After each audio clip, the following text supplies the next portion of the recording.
எத்தனையோ மலைகள் உண்டு, எங்கெங்கோ கோவில்கள் சென்றதுண்டு. ஆனால் உன்னை போல் ஒரு தெய்வத்தை உலகில் நான் கண்டதில்லையே ஐயப்பா.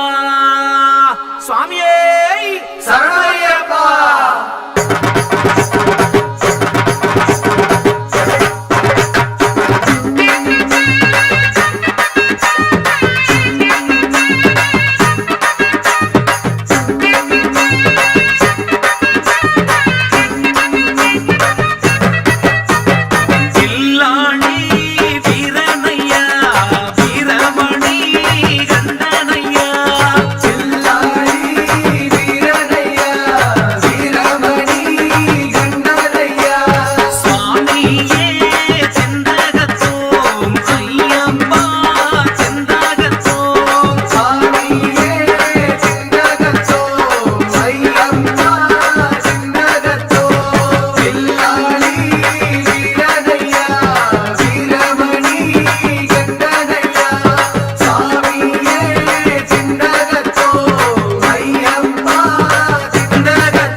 மோகன ரூபன் என்போம், பில்லாளி வீரன் என்போம், வீரமணி கண்டன் என்போம், பந்தளராஜன் என்போம், பம்பாவாசன் என்போம், கலியுக வரதன் என்போம், காந்தமலை வாசன் என்போம், சத்குருநாதன் என்போம், சாந்த சரூபன் என்போம், ஆனந்த சித்தன் என்போம், ஹரிகர சுதன் என்போம், ஈசனுக்கு மகனாம், ஈடில்லா தெய்வமாம், குழந்தையாய் இருப்பானாம், பக்தர் குறையை எல்லாம் தீர்ப்பானாம், ஏழைக்கு அருள்பவனாம், நம்ம குல சுவாமியாம்.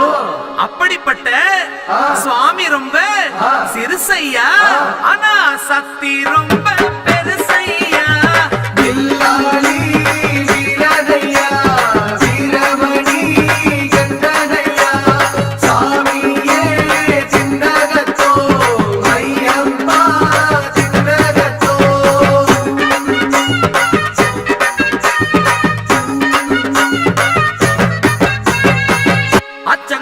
அரசன் என்போம், ஆரியங்காவு ஐயன் என்போம், குலத்துப்புளை பாலன் என்போம், எரிமேலி ஸ்ரீதர்ம சாஸ்தாவென்போம், சொரிமுத்து ஐயனார் அப்பன் என்போம், ஜோதிச ரூபன் என்போம், மகர்ஷி மர்தன் என்போம், மணிகண்ட சுவாமி என்போம், சுகுண விலாசன் என்போம், சுந்தர ரூபன் என்போம், ஜாதி மத பேதமில்லா கடவுளாம், சத்திய வடிவான தெய்வமாம், ஆபத்தில் காப்பவனாம், அன்னதான பிரபுவாம், உலகத்தின் முப்பற்ற தெய்வமாம், சோதனைகள் செய்வானாம், ஆனா கைவிட மாட்டானாம்.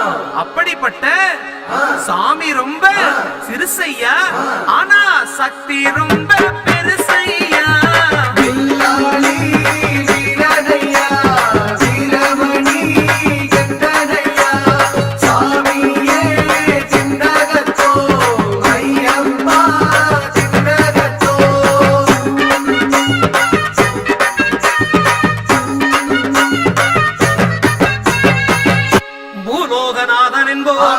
பூமி பிரபஞ்சன் என்போம், ராஜாதிராஜன் என்போம், ராஜமணி கண்ட சுவாமி என்போம், ஸ்ரீதர்ம சாஸ்தா தெய்வம் என்போம், தருணீதர கண்டன் என்போம், பொன்னம்பளவாசன் என்போம், தேவாதி தேவன் என்போம், மங்களமூர்த்தி என்போம், மகர ஜோதி என்போம், சகலகலா வல்லவனாம், சந்தன பிரியனாம், நெய் அபிஷேக பிரியனாம், சபரிமலையில் வாழ்பவனாம், பக்தர் உயிரில் கலந்தவனாம், வாசமான சுவாமியாம்.